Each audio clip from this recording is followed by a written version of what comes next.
Bendito é o nome do Senhor nosso Deus. Hoje nós vamos meditar na palavra do Senhor Deus, no livro do profeta Joel, no capítulo 3. E o nosso tema será: o dia do Senhor está perto.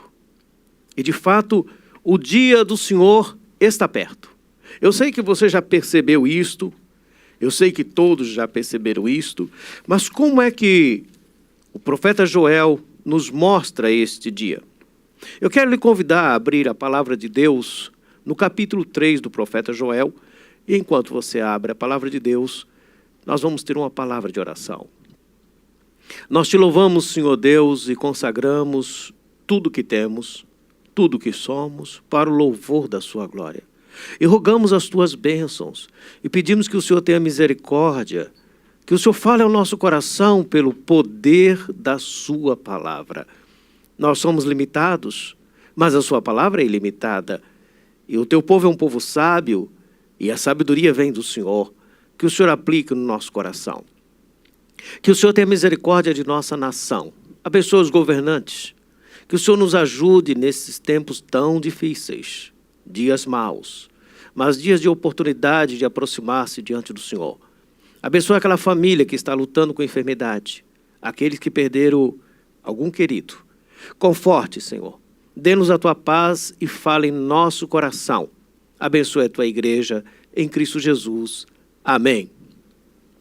Livro do profeta Joel, capítulo 3, está escrito: eis que naqueles dias e naquele tempo em que mudarei a sorte de Judá e de Jerusalém, congregarei todas as nações e a farei descer ao vale de Josafá. E ali entrarei em juízo contra ela por causa do meu povo e da minha herança, Israel, a quem elas espalharam entre os povos, repartindo a minha terra entre si. Lançaram sortes sobre o meu povo e deram meninos por meretrizes e venderam meninas por vinho que beberam.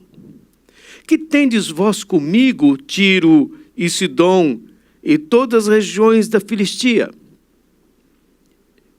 É isso vingança que quereis contra mim?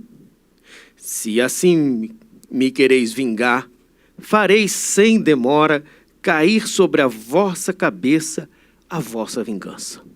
Visto que levaste a minha prata e o meu ouro, e as minhas joias preciosas meteste nos vossos templos, e vendeste os filhos de Judá e os filhos de Jerusalém aos filhos dos gregos, para os apartar para longe dos seus limites. Eis que eu os suscitarei do lugar para onde os vendestes, e farei cair a vossa vingança sobre a vossa própria cabeça. Venderei vossos filhos e vossas filhas aos filhos de Judá, e estes aos sabeus, e uma nação remota, porque o Senhor disse: proclamai isso entre as nações, apregoai guerra santa, e suscitai os valentes, chegue-se, subam todos os homens de guerra. Forjai a espada das vossas relhas de arado e lanças das vossas podedeiras. Digo fraco, eu sou forte. Apressai-vos e vinde, todos os povos em redor, e congregai-vos para ali. Ó Senhor, faze descer os teus valentes. Levantem-se as nações e sigam para o vale de Josafá, porque ali me assentarei para julgar todas as nações em redor. Lançai a foice, porque está madura a seara. Vinde, pisai, porque o lagar está cheio, os seus compartimentos transbordam, porque a sua malícia é grande. Multidões, multidões no vale da decisão, porque o dia do Senhor está perto no vale da decisão. O sol e a lua se escurecerão, e as estrelas retiram o seu resplendor. O Senhor brama de Sião e se fará ouvir de Jerusalém.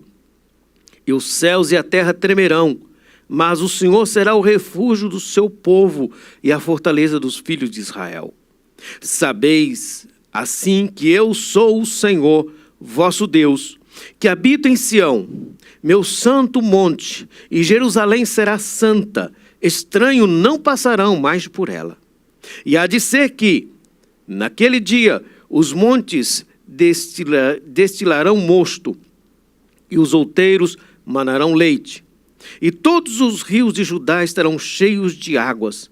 Sairá uma fonte da casa do Senhor e regará o vale de Sitim. O Egito se tornará em desolação, e Edom se fará um deserto abandonado, por causa da violência que fizeram os filhos de Judá, em cuja terra derramaram sangue inocente.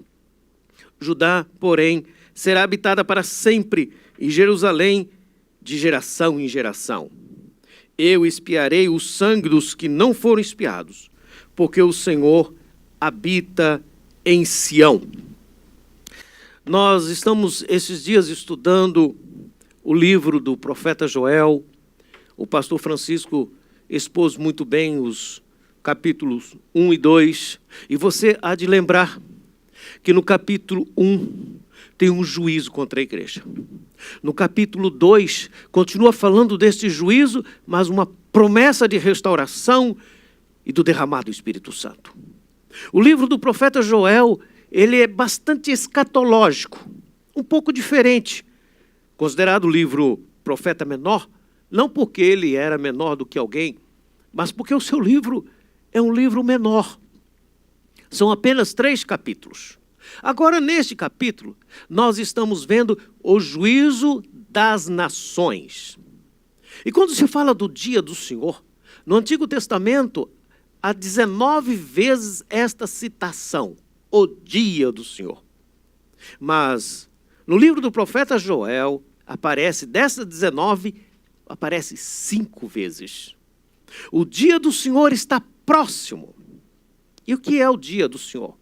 Você há de lembrar que na exposição do livro de Joel, foram dias difíceis, provavelmente de seca, e dos gafanhotos, dia de fome.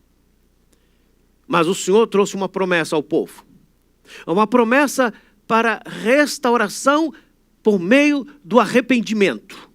E dado o arrependimento, o Senhor Deus estaria abençoando o seu povo, estaria curando o seu povo e estaria derramando graça ao povo, restituindo-lhes os bens, trazendo esperança e derramando do seu espírito.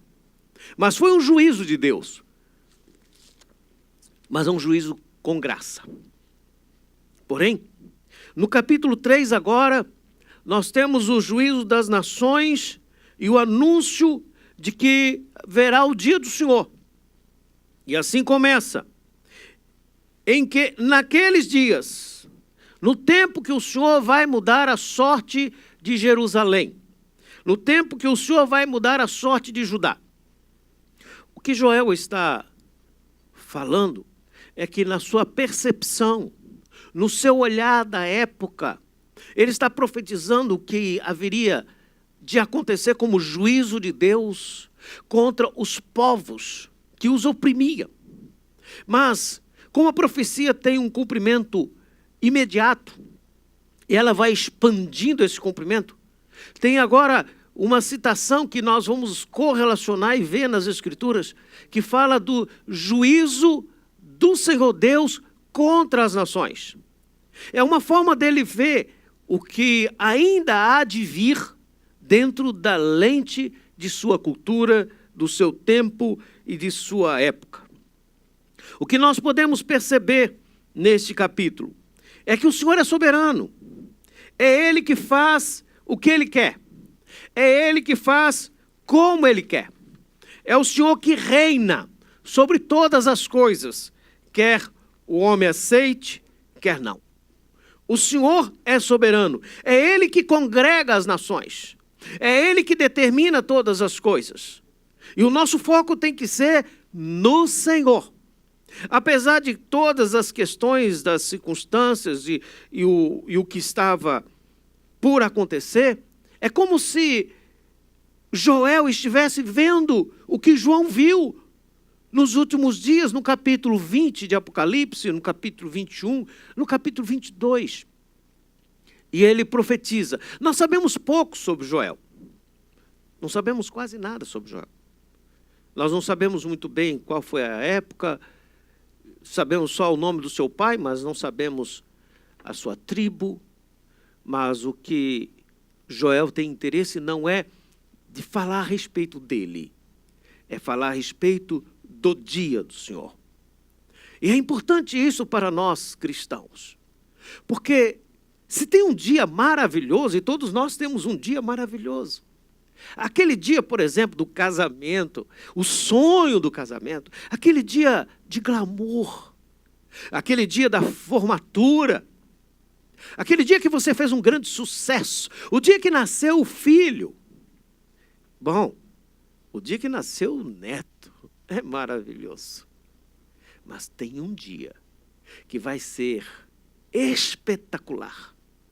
Muito, muito melhor do que qualquer outro dia que o homem pode sentir, pode desejar. É o dia do Senhor. E o Senhor, que é soberano, ele vai julgar as nações. E por que ele vai julgar as nações? Observe que no versículo 2, estes povos, estas nações, que não é exatamente os povos daquela época, mas os povos de todos os tempos, estão sendo chamados a um juízo no vale de Josafá, porque o Senhor vai entrar com um juízo, porque este povo repartiu a herança de Israel. O vale de Josafá, segundo 2 Crônicas, capítulo 20, não tem esse nome, vale de Josafá. É porque houve uma guerra que os moabitas e os amonitas enfrentaram Judá e Josafá. E naqueles dias, o Senhor Deus, ele falou ao povo que não era para se preocupar, porque o Senhor iria lutar a guerra. E o Senhor lutou a guerra. Depois você pode observar em 2 Crônicas, capítulo 20. O Senhor Deus lutou sem que eles precisassem fazer nada. Vale de Josafá é o vale do juízo, é o vale do Senhor, também o vale da bênção, o vale do encontro, o vale do acerto, o qual Joel, ele dá uma conotação simbólica, e nós temos que perceber de forma simbólica o lugar do juízo de Deus, o dia do Senhor. E por que o Senhor Deus vai demandar com essas pessoas? Perceba que no versículo ainda 2, deste capítulo 3, eles venderam a herança do Senhor e espalharam entre os povos, repartiram a terra. A terra, para o povo da época, é sagrada, era sagrada. Cada tribo tinha a sua porção. E os povos invadiram, tomaram a bênção, repartiram a bênção, se apossaram o que era do povo de Deus, humilharam o povo de Deus, espalharam o povo de Deus. Então, estas pessoas estavam cometendo o pecado contra o povo de Deus. E ai daquele que toca na menina dos olhos do Senhor. Você há de perceber que o povo de Deus sempre é confrontado. Se de um lado nós temos um crescimento de evangélico, também tem uma resistência contra a palavra de Deus. Tem uma cristofobia. Tem uma ação sempre contrária, uma oposição contra o povo de Deus. E alguns até em nome de Deus, e usando a palavra de Deus, tiram as bênçãos do povo de Deus, exploram o povo de Deus. Há aqui um clamor do povo de Deus que estava sendo explorado.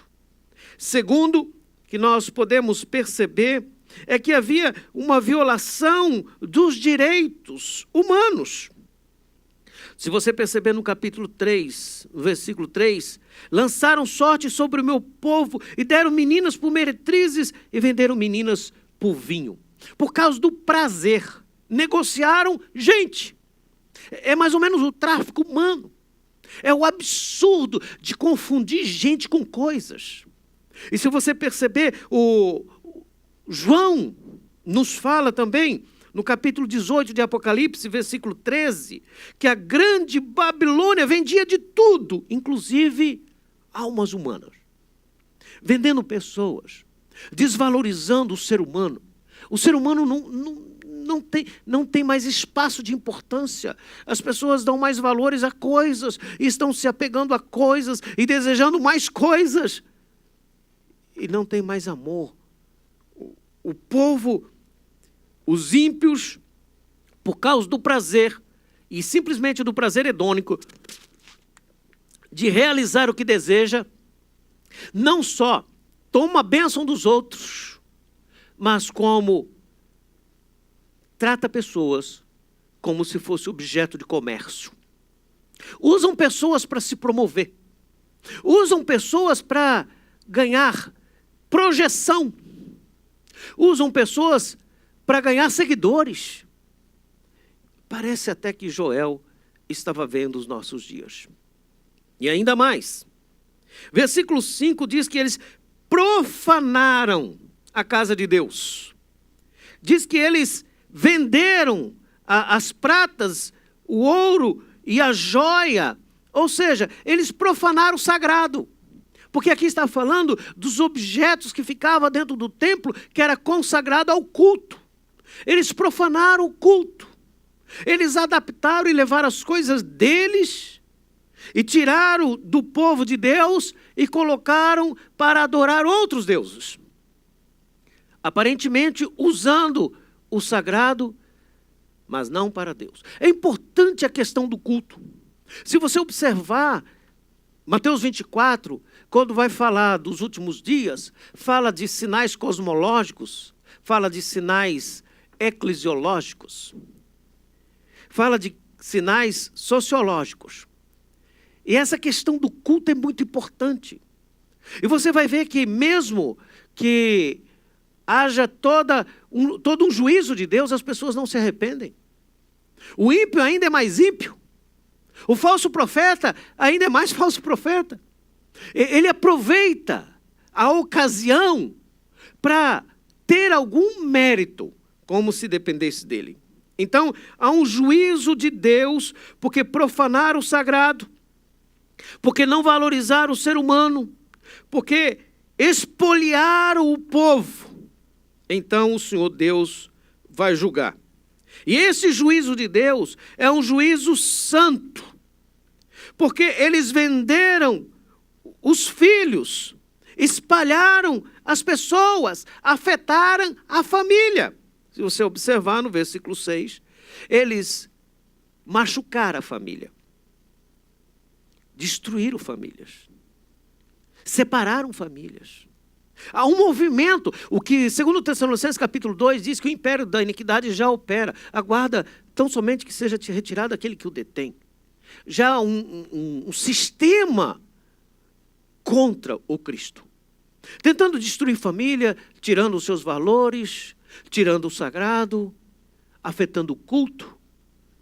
E isto é um sinal dos tempos. E por causa disto, o Senhor Deus chama o local e o Senhor Deus vai fazer a justiça.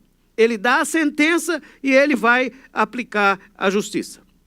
Versículo 7 diz que o Senhor vai fazer cair sobre eles o que eles plantaram, o que eles fizeram. Quem planta, colhe. O certo é que haverá juízo contra os ímpios. Então, no versículo 9, está escrito: proclamai isso entre as nações, apregoai guerra santa, suscitai o valente, subam os homens de guerra. Mas o que estava acontecendo é o seguinte: a ideia de que o povo contra Deus estava levantando-se contra Deus. E o Senhor Deus está dizendo para eles: vocês querem vingança comigo? Então venham ao vale de Josafá, porque eu vou descer. Eu vou me assentar. Eu vou acertar contas. Essa é uma metáfora. É que o Senhor Deus não vai fazer uma guerra usando armas. Ele é soberano. Ele é o Senhor de toda a terra. Ainda que todos os ímpios, ainda que o falso profeta, a besta, o anticristo e todas as pessoas se levantem contra o Senhor reina.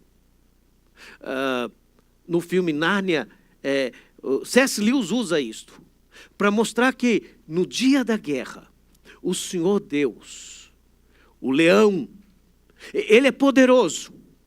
E o seu esturro é o esturro de justiça. E nós vamos ver a mesma ideia aqui. Proclamar entre as nações. O que nós podemos fazer? Nós devemos proclamar às nações. O dia do Senhor está perto. E diga ao fraco, eu sou forte. E ainda diz o seguinte, versículo 10. Forjai a espada de vossas relhas de arado e lanças das vossas podedeiras. Pegue o que vocês usam para a agricultura. Façam armas em casa. Se preparem contra mim, chame o valente. O Senhor Deus não está com medo. Ele não perdeu o controle. Ele não está perdido na história. Os homens estão perdidos na sua própria história e no seu próprio mundo, se levantando cada vez mais contra o Senhor. E o Senhor diz, então, querem fazer mais armas? Vocês querem deixar o trabalho da agricultura? Se preparem. Não é que o Senhor Deus está desafiando, Ele está determinando. Nós temos que pensar que a salvação do nosso Deus, como diz Sproul, é para quê? Primeiro, a salvação do nosso Deus é para a glória dEle. Ele nos salvou dos nossos pecados. Então, Ele nos salvou nele, nos salvou para Ele, e Ele nos salvará dele. Porque o dia do Senhor, segundo Salmos 90, é dia de juízo. É dia da ira e da cólera de Deus. E aqueles que estão no Senhor estão guardados. Nesse dia, o Senhor manda apressar os povos, congregai-vos. Desça os valentes, levante as nações. Perceba que aqui, principalmente no versículo 12, são nações, é plural. É a ideia de muitos povos. Vão ao vale de Josafá, porque eu assentarei para julgar as nações. É o que está escrito em Apocalipse capítulo 21, que haverá um trono branco, alto e sublime. Alto porque quem assenta sobre ele é grande. É sublime porque quem assenta nele é sublime. O nosso Deus é santo. E Ele é tão santo que nem eu, nem você temos condição de chegar diante dEle em santidade, se Ele não nos purificar. E todos nós chegaremos diante do Senhor naquele dia.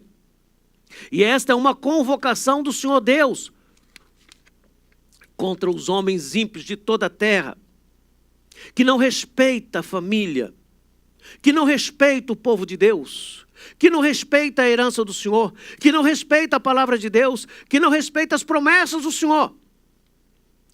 Se lá no capítulo 1 havia um juízo sobre a igreja por causa de pecado, e no capítulo 2 termina esse juízo e há uma promessa de avivamento, agora o profeta está dizendo o que vai acontecer com aqueles que perseguem o povo de Deus. O que vai acontecer? Versículo 13 ele diz, lançai a foice. No capítulo 14, no versículo 14 de Apocalipse, fala sobre a ceifa, de tirar o trigo, de colher o povo de Deus. Mateus 24, 31 também vai falar exatamente sobre este aspecto da colheita de Deus. E esta colheita do Senhor, Isaías 63 também fala. O Senhor Deus vai retirar o seu povo. O Senhor vai fazer separação do trigo com o joio. O Senhor Deus vai fazer separação das ovelhas dos bodes. Naquele dia, naquele grande dia, o dia do juízo de Deus, quando o Senhor vier, então todos nós estaremos diante dele, todos os homens. E todos vão confessar que ele é o Senhor. O homem acha que ele manda, que ele decide, que ele resolve. Mas ele vai descobrir que quem manda e quem decide é o Senhor. Porque dada a palavra de Deus, haverá separação. E o dia mais feliz para aqueles que amaram o Senhor Jesus. E o dia mais terrível para aqueles que desrespeitaram o Senhor Deus Todo-Poderoso. E esse dia está perto. E nesse dia que vai ser de alegria para os cristãos, vai ser o lagar da ira de Deus, conforme também Apocalipse 14, versículo 19. Que é a ideia de pisar as uvas. É o dia do massacre. Agora, isso é uma forma simbólica de dizer que não haverá segunda chance. Que não haverá outra oportunidade. Que haverá separação entre o que serve a Deus e o que não serve a Deus. Que haverá separação de quem é de Deus e de quem não é de Deus. Isso não tem a ver com política partidária. Isso tem a ver com a glória do Senhor Deus. E isso tem que nos levar a temor, a tremor, a santidade do Senhor. Porque tudo que o homem faz, ele vai prestar conta diante de Deus. Eclesiastes capítulo 12. Quando termina o capítulo 11 e vai entrar o 12, ele diz o seguinte: jovem, faça o que der na sua cabeça, aproveite, só lembre de uma coisa: tudo que você fizer vai dar conta diante de Deus. Nada fica encoberto. E todos os homens são pecadores. E vão chegar diante do Senhor naquele dia. E as multidões, versículo 14, multidões, os povos, no vale da decisão. Por que vale da decisão? Não é porque alguém vai tomar decisão. É porque o Senhor Deus tomou a decisão. É porque Ele decidiu o lugar, a hora. Ele decidiu como vai ser. Ele é justo juiz. Não é para você tomar uma decisão naquele dia. É para você tomar uma decisão agora. É para você tomar atitude hoje. É para você mudar o seu pensamento diante do Senhor neste momento. Porque naquele dia a decisão é do Senhor. E não terá contra-argumentação. Perceba que, assim como Mateus 24, o versículo 15 diz que o sol e a lua escurecerão, serão sinais cosmológicos, as estrelas retirarão o seu esplendor. E versículo 16, o Senhor brama de Sião, o Senhor esturra, o Senhor ruge. Ele é o leão da tribo de Judá. É Ele que manda. Naquele dia, o arrogante, o soberbo, o corrupto, aquele que aproveitou, aquele que tirou uma casquinha, aquele que se deu bem e continuou bem, naquele dia vai se dar muito mal. E ele não terá ninguém para defendê-lo. Ele não terá dinheiro para corromper absolutamente ninguém, porque o Senhor não se corrompe. Tão somente nu, diante do Senhor Deus, será julgado. Os santos com o Senhor, os ímpios para sempre distante do Senhor. Nós precisamos pensar nesse dia. Por que devemos pensar nesse dia? Porque tem tantas pessoas pensando e gastando tempo em coisas que estão acontecendo agora e não estão olhando para o futuro. Gente brigando, cristãos ofendendo outros, alguns falsos profetas se promovendo, arrancando o couro do povo. O dia do Senhor está próximo. E é preciso avisar. O cristão precisa comunicar isto. O dia do Senhor virá. E neste dia do Senhor, quando ele rugir de Sião, então Jerusalém vai ouvir. Jerusalém aqui é a Jerusalém celestial. Os céus e a terra tremerão. Vai ser um dia como nunca houve. Vai ser um grande e terrível dia. Vai ser um dia de pavor. Vai ser um dia de desespero. Vai ser um dia, o fim, o dia D. E neste dia, observe com cuidado. Olhe aí na palavra de Deus, no versículo 16. Neste dia, o Senhor será refúgio do seu povo e fortaleza dos filhos de Israel. Isso é um dia maravilhoso, porque o Senhor vai proteger você, porque o Senhor vai guardar a sua família, porque o Senhor vai sustentar você. É um dia terrível para a humanidade, mas Ele vai cuidar da igreja. Você não precisa ficar em pânico. Você não precisa ficar em desespero. Você não precisa ficar ansioso. Você não precisa ficar angustiado. Você não precisa ficar em pânico por causa das notícias da mídia. Você não precisa tomar partido e brigar por ninguém. Você tem algo maior para pensar, algo mais importante para viver. Você tem que olhar para o futuro e você sabe que um dia você vai ver Jesus. Lloyd Jones, com 82 anos, no hospital, um cristão foi orar por ele, para Deus curá-lo. Ele disse, não venha mais aqui. Preguei por mais de 40 anos. Agora que eu estou próximo de ver o meu Senhor, você vai orar para eu ficar? Acredite, tem muitos cristãos que têm medo de morrer. Mas quando fechar os olhos aqui, nós vamos ver Jesus de perto. E esse é o ápice da criatura, é ver o Criador. É um dia maravilhoso. Não precisamos apressar esse dia. Temos que viver a cada dia e lutando pela vida para a glória do Senhor Jesus. Mas nós o veremos de perto. E se nós não morremos, conforme está escrito em 1 Tessalonicenses, capítulo 4, versículo 16, dado o ressoar da trombeta de Deus, os mortos ressuscitarão primeiro, e nós, os vivos, seremos transformados para encontrar o Senhor nos ares. E receberemos um corpo glorificado, conforme Filipenses capítulo 3, versículo 21. Na promessa que não há mais nenhuma condenação de Romanos capítulo 8, porque nós somos filhos de Deus. Nesses dias, a igreja sofre. Nesses dias, os cristãos, nós não podemos pensar em nada que possa ofender alguém, mas ofender cristianismo não tem problema. Todo mundo faz isto. É bullying, não tem problema. Quando fala contra o Senhor Jesus, é cultura. O ímpio saiba disto. E guarde isto. Se você não se arrepender, você vai dar conta diante do meu Senhor. E naquele dia, você não vai ter para onde correr. Porque não haverá outro dia. É o dia do Senhor. E a igreja será guardada, a igreja será protegida. Porque a igreja foi comprada pelo Senhor Deus. Salmos 91. O Senhor nos guarda. Agora o versículo 17. Sabereis, tem que saber que o Senhor é Deus, que Ele reina em Jerusalém, que Ele manda. E quem manda lá é o Senhor. Lá não tem política, nem direita, nem de esquerda. Lá é de cima. Então nós vivemos aqui na terra. Nós estamos indo para lá. E isso é o mais importante, isso tem que encorajar o nosso coração. E nós não temos que ter medo de chip, da besta, ou do fake news, ou de seja qualquer outra coisa. Nós olhamos para o Senhor, autor e consumador da fé. Nós temos algo mais a viver. E aí nós permanecemos na fé, mesmo quando as coisas não acontecem como nós gostaríamos que acontecesse.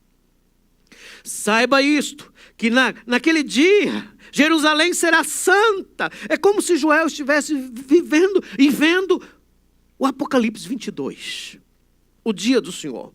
E haverá restauração do povo de Deus. Olha o versículo 18. E naquele dia, dos montes desfilarão mosto, ou vinho, e dos outeiros leite. Há um rio. A casa do Senhor será, e a fonte da casa do Senhor regará o vale de Cetim. É o paraíso. É isso que o Senhor guardou para você, para mim. Tem a promessa de um paraíso. Ainda que o mal está crescendo e parece-nos que ele fica cada vez maior e que o dragão é mais furioso, ele vai morrer. Ainda que a morte é ameaçadora. No capítulo 20 de Apocalipse, a morte morre e ela morre. Mas os cristãos vivem com o Senhor. Então, meu querido, minha querida, não fique com medo. Não deixe Satanás enganar o teu coração. Pare um pouco de ouvir más notícias e olhe as boas notícias do Evangelho. Tenha mais tempo com sua família, ore mais, busque mais a Deus. Proclame mais, anuncie o juízo de Deus, porque o que nos espera é glorioso. E o Egito, e Edom, e o mal fará um deserto abandonado, vai acabar. Por quê? Porque derramaram sangue inocente. Naquele dia, até os que traspassaram Jesus vão ver. Aqueles que enfiaram a faca em Jesus vão ressuscitar e vão ver Jesus vivo. Isso é apavorante.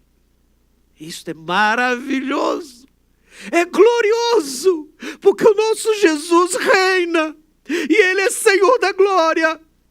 E ninguém pode detê-lo. E é nele que nós olhamos. Nós olhamos daqui, nós olharemos lá, porque Ele é suficiente aqui, Ele é suficiente lá. E a nossa suficiência é o Senhor Jesus. Então, meu querido, faça algo mais importante, mais relevante. Você quer uma causa justa para viver?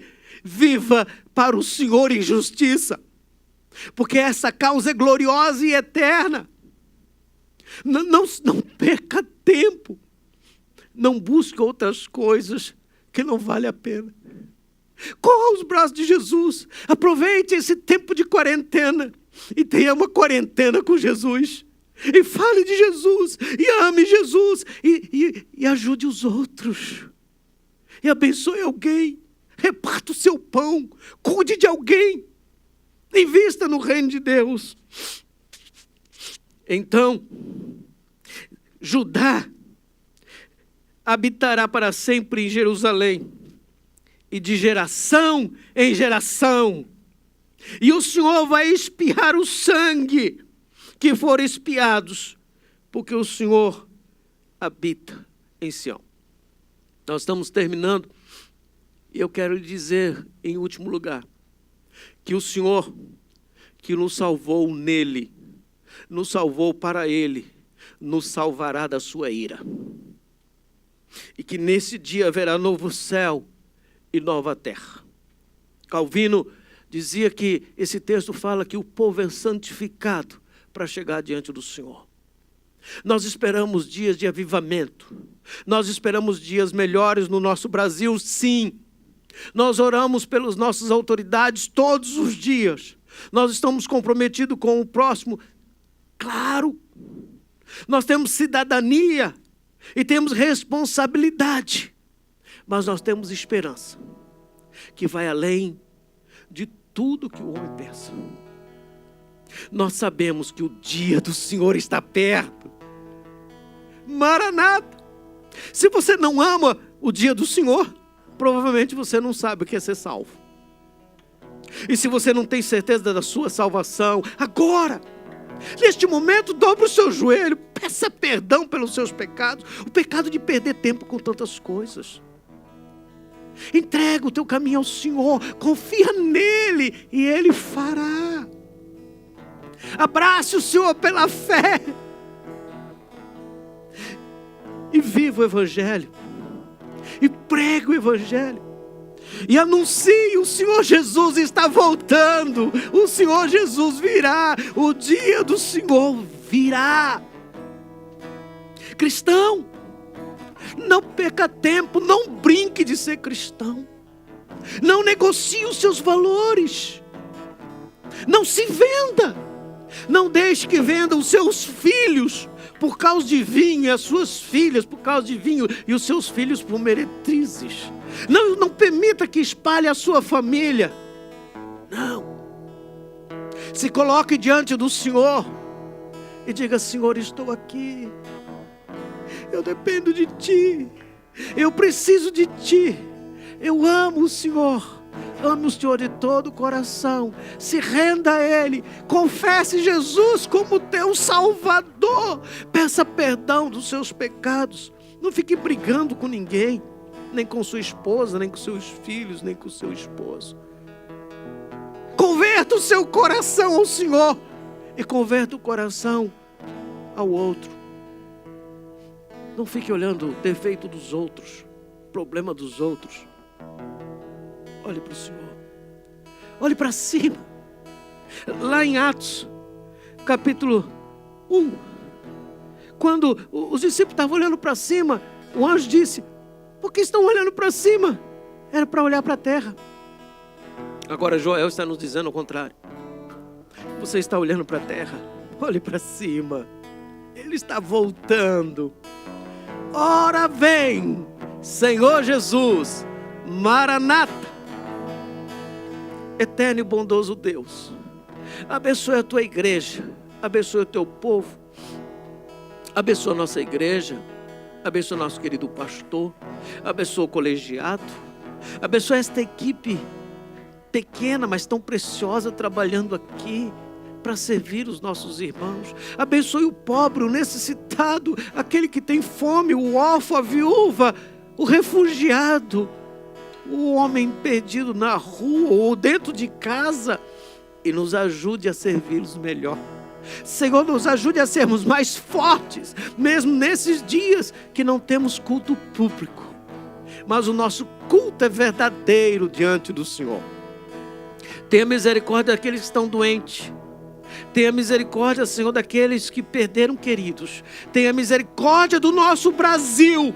E em nome de Jesus, Senhor, coloca as tuas mãos e faça com que passe essa epidemia, que pare essa epidemia. E ajude aqueles que estão na frente, os profissionais da área de saúde, correndo riscos. Obrigado por esses valentes. Obrigado, Senhor, porque cremos que dias melhores virão. E virão mesmo, principalmente no dia da sua volta, em Cristo Jesus. Amém. Que Deus lhe abençoe, que o Senhor derrame graça sobre sua vida. E que a graça de nosso Senhor Jesus, o amor de Deus nosso Pai e a comunhão do Espírito Santo seja sobre a igreja, a verdadeira igreja do Senhor Jesus, espalhado na face da terra, desde agora e para sempre. Que o Senhor te use com poder. Amém.